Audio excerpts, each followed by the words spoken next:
Good morning students, good morning to all of you. So in the previous class we have discussed about the construction of general cycloid. So today in this class we will discuss about the construction of epicycloid. This is unit 1 class 11. So all of you listen carefully. So in this class we will discuss about two topics. One is how can we define epicycloid. First we should know the definition of the epicycloid. So then after we will see the construction of epicycloid.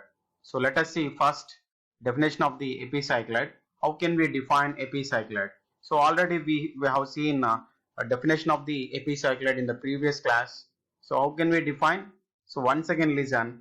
So whenever the circular body rolls on another circle, it forms one type of curve that is called epicycloid. That is called epicycloid.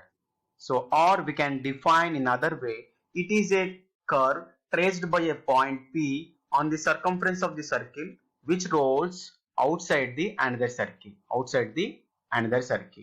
See here, this is a base circle. So this is a rolling circle or generating circle. So on the base circle, generating circle is rolling. So then it forms cycloidal curve. So I hope you understand the definition of the epicycloid. So now let us see how we get the epicycloidal curve. So for that, first we should take a point. This is the center point of the base circle.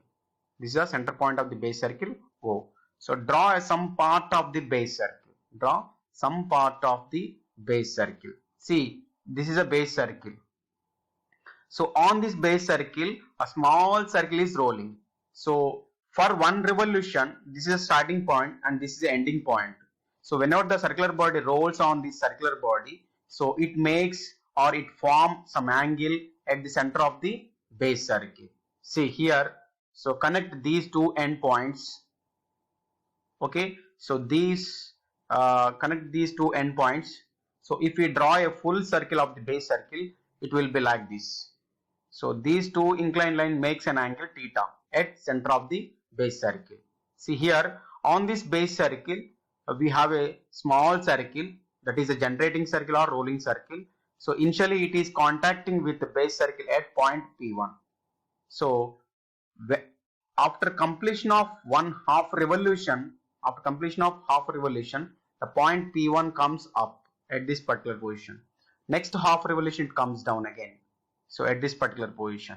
So if we join these 3 points, so we get the epicycloid curve. See here, whenever the circular body rolls on this base circle, it forms some angle at the center of the base circle at center point O. So how can we get the theta value? So this is the angle. So how can we get the theta? Theta is equal to 360 into circumference of the rolling circle divided by circumference of the base circle. Then we get the theta value. So here this is a theta. I hope you understand. So next all of you observe how can we get the epicycloid curve means. See here, this is a circular body. This is a base circle. See, this is a base circle. On this base circle, small circle is rolling like this. So this curve is called epicycloid.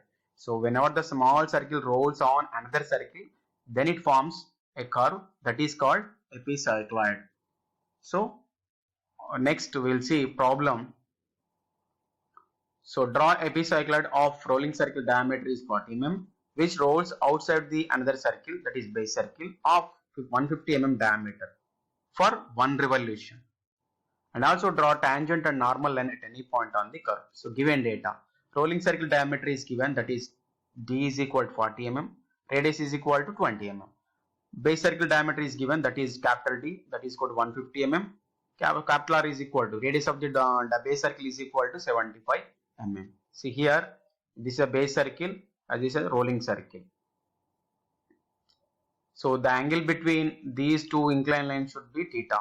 So how can we get the theta? Theta is equal to 360 degrees into circumference of the rolling circle divided by circumference of the base circle. So then we get the theta value. Okay. So if you want to construct epicycloid, we have some procedure.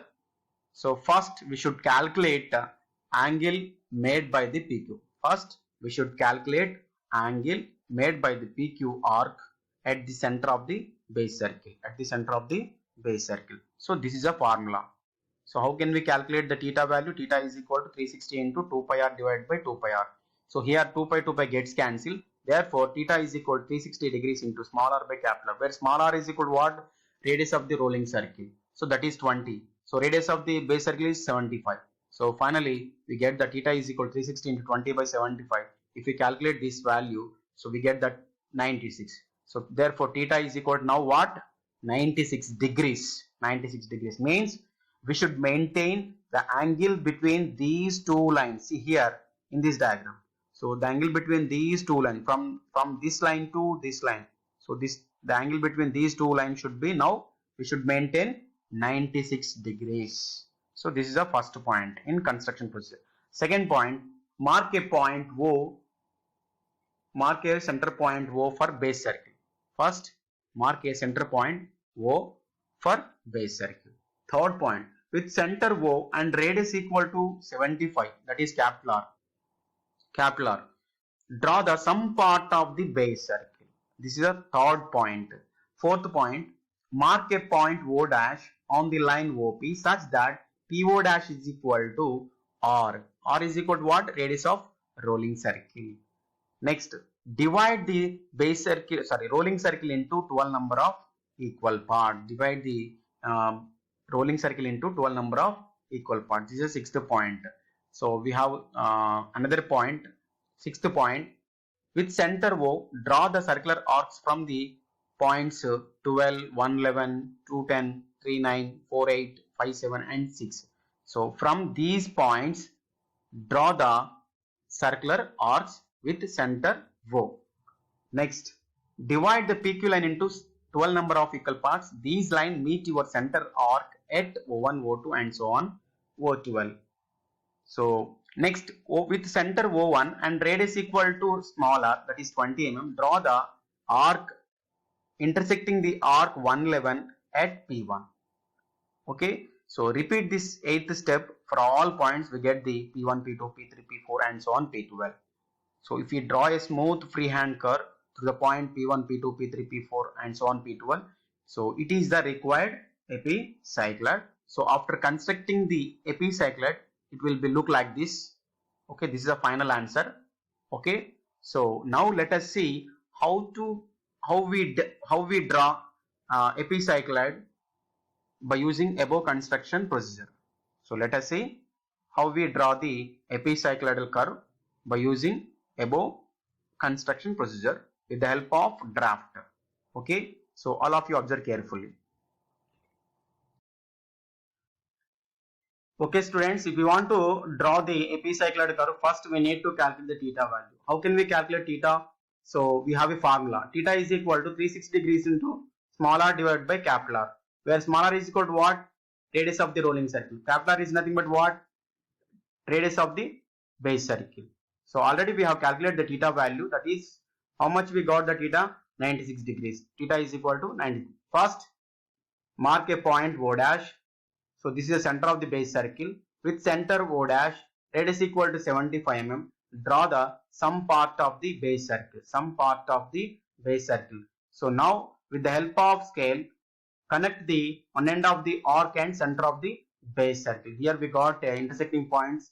So that is your P point. Okay. So from point P, draw the extended line. Draw the extended line which is equal to 40 mm. So where 40 is nothing but what? That is the diameter of the rolling circle. That is the diameter of the rolling circle. Mark a center point for the rolling circle. This is center of the rolling circle. So now with center O and radius equal to 20 mm, draw the generating circle or rolling circle. This is your rolling circle. So from point O dash, so connect the another end of the arc. So here we got a intersecting point A. See, the angle between O dash P and O dash A should be equal to how much?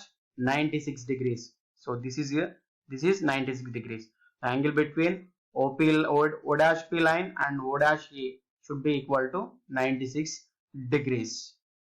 Now with the help of compass, so with center O dash, this one, draw the central arc.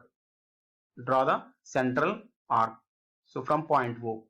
So this is your central arc. So extend the OA line to the required distance, convenient distance. Okay.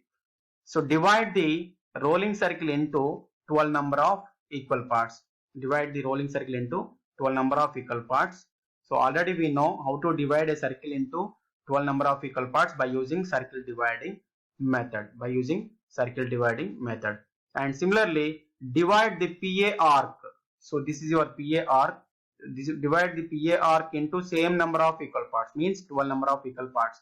So what is the angle between O dash and P and O dash A is what? 96 degrees. So 96 degrees by 12. So we get the 8 degrees.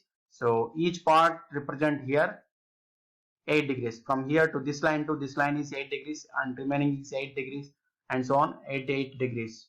So these lines will meet your central arc at O1, O2 and so on, O12, and these lines will meet your PA arc at O1 dash, O1 dash, 2 dash, 3 dash and so on, 12 dash. So now with the help of compass, now center is O dash. Draw the circular arcs from 11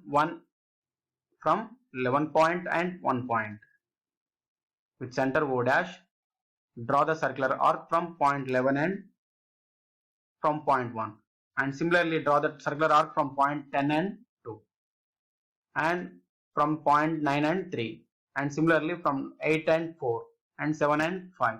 And last one is 6. So draw the circular arcs from these points with center O dash.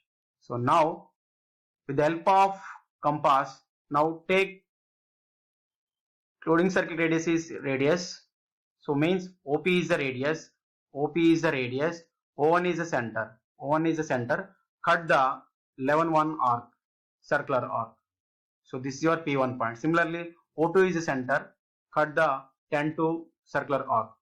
So with remaining center points, draw the arcs on the respective circular arcs. You will get the P1, P2, P3, P4 and so on, P12. So if you draw a smooth freehand curve to the points P1, P2, P3, P4 and so on, P12. So this is our required epicycloid. This is our required epicycloid. So if you want to calculate, if you want to draw the tangent and normal line, so mark a point M at anywhere on the epicycloid curve. So this is our M point. Okay. So now with the help of compass, radius is 20 mm. Cut the central circular arc. See here, with center M and radius equal 20 mm, cut the central arc. So this is your point C. So connect the point C and O dash. C and O dash. So this line will meet your PA arc at N point. Connect the N point and M point. This is your normal line. So perpendicular to this line is, you will get tangent. I hope you understand. Thank you so much.